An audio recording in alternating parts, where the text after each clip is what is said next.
नमस्कार दोस्तों, bed time story by वंदना में आपका स्वागत है। आज मैं आपके लिए एक छोटी सी कहानी लेकर आई हूँ, माँ के बिना सूना मायका। इस स्टोरी में एक पिता की और पुत्री की अनोखी कहानी है। इनके दिलों में छुपे हुई दबी हुई भावनाओं की कहानी है।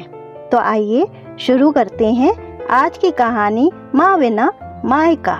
माँ से जुड़ा है मायका, माँ के न होने का सूनापन, पिता का अकेलापन और उनका बेटी का इंतजार।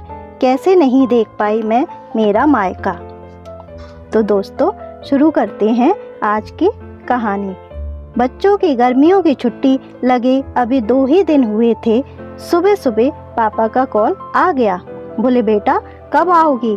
मैंने अनमने मन से बोल दिया पापा कुछ पक्का नहीं है, ऋषि टूर पे गए हैं, उनके आने के बाद देखती हूँ। पापा की आवाज़ रुआंसी हो गई। बोले बेटा तुम्हारी माँ नहीं है तो क्या हुआ, तुम्हारा मायका तो है और मैं तो हूँ। ऋषि से बात करो और जल्दी आ जाओ। मैं बोली जी पापा के आगे और कुछ भी नहीं बोल पाई। जब तक माँ थी उनसे रोज फोन पर ढेरों बातें करती थी। साल में एक बार गर्मी की छुट्टियों में मैं पूरे 10 दिन के लिए मायके जाती थी। वो सुख किसी जन्नत से कम नहीं होता था। बच्चों से ज़्यादा मुझे गर्मी की छुट्टियों का इंतज़ार रहता था। पर जब से माँ गई मेरे मायके जाने का मन ही नहीं करता है। ऐसा लगता है जैसे मेरा मायका ही ख़त्म हो गया। एक सूनापन है, एक खालीपन सा मेरी ज़िंदगी में भर गया था। पापा एकदम शांत स्वभाव के थे और कम बोलते थे, पर सबकी ज़रूरतों का पूरा ख्याल रखते थे। ऐसा नहीं है कि मैं पापा को प्यार नहीं करती थी, पर बचपन से मैं माँ से ज़्यादा करीब थी, या यूँ कहूँ कि वो मेरे दिल के सबसे करीब थी। अपने सारे सुख दुख एक सहेली की भांति मैं उनसे साझा करती थी। आज सुबह सुबह पापा का कॉल आया तो उन्हें मना नहीं कर पाई। पापा का दिल रखने के लिए ऋषि से बोलकर अगले ही हफ्ते के टिकट करवा लिए और पहुंच गई मायके। जैसे ही दरवाजे पर पहुंची माँ की याद आ गई। ऐसा लगा जैसे वो अभी बाहर निकलकर मुझे गले लगा लेंगी। सोच के आंखें भर आईं, किंतु आज माँ की जगह पापा बाहें फैलाए मेरा इंतजार कर रहे थे। सालों बाद पापा को गले लगा के खूब रोई। पापा ने अपने आंसू छुपाते हुए प्यार से मेरे सिर पर हाथ फेरा तो दिल थोड़ा हल्का हो गया। बहुत दिन बाद पापा को देखा, कमज़ोर लग रहे थे। वैसे तो भाई भाभी और पापा सभी मेरा बहुत ध्यान रख रहे थे। बच्चे तो अपने खेल और मस्ती में व्यस्त हो गए थे, पर ना जाने क्यों मेरी नज़रें हर पल जैसे माँ को ही ढूंढती थीं। आज भी पापा पहले की तरह रोज़ खाने के बाद मेरी पसंद की मटका कुल्फ़ी लाना नहीं भूले थे। भाई भी बच्चों को कभी पार्क, कभी चिड़ियाघर तो कभी बाजार घुमाने ले जाता था। भाभी भी रोज मुझसे पूछकर मेरी पसंद का खाना बनाती।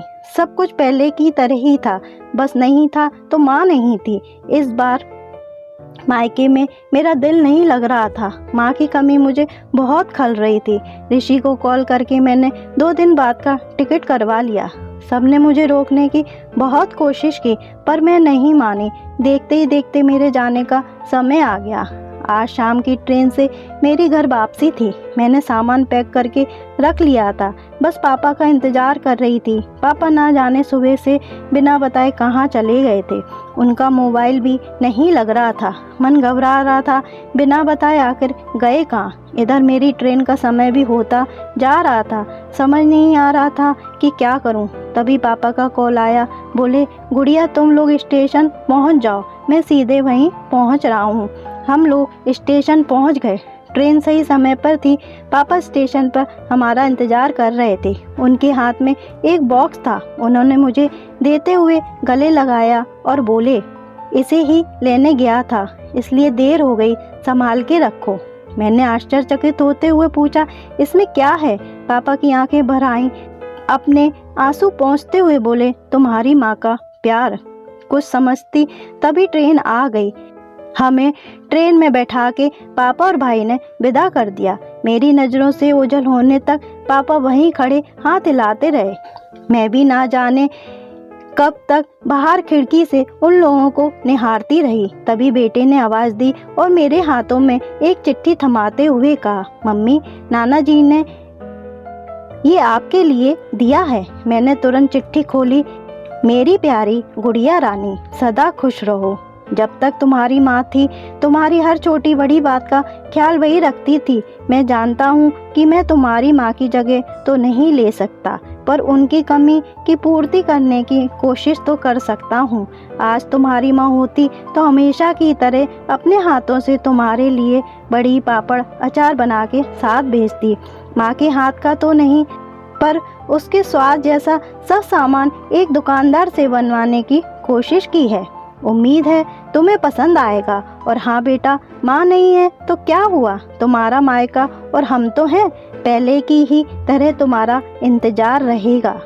ढेर सारे प्यार और आशीर्वाद के साथ, तुम्हारे पापा। पत्र पढ़ते पढ़ते मेरी आंखों से आंसू बहने लगे।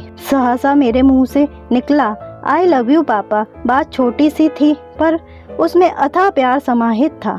ये सिर्फ मैं ही महसूस कर सकती थी। मायके से घर आए 1 महीना बीत गया था। अब पापा से रोज एक बार कॉल करके मम्मी की तरह घंटों बातें करती हूँ। तो दोस्तों, ये थी एक छोटी सी कहानी, माँ बिन सूना मायका। ये बात सच है, माता पिता के बिना मायका सूना ही हो जाता है। लड़कियों के लिए मायके में माता पिता के बिना जाना और वो खालीपन भरना बहुत मुश्किल हो जाता है। चाहे भाई भाभी कितना भी लाड़ प्यार करें, फिर भी वो माता पिता का सूनापन नहीं जाता है। ये वो एक ऐसा दर्द है जो लड़कियों की ज़िंदगी में हमेशा ही रहता है। तो दोस्तों, ये थी एक छोटी सी कहानी। मेरे साथ अंत तक बने रहने के लिए आप लोगों का बहुत बहुत धन्यवाद।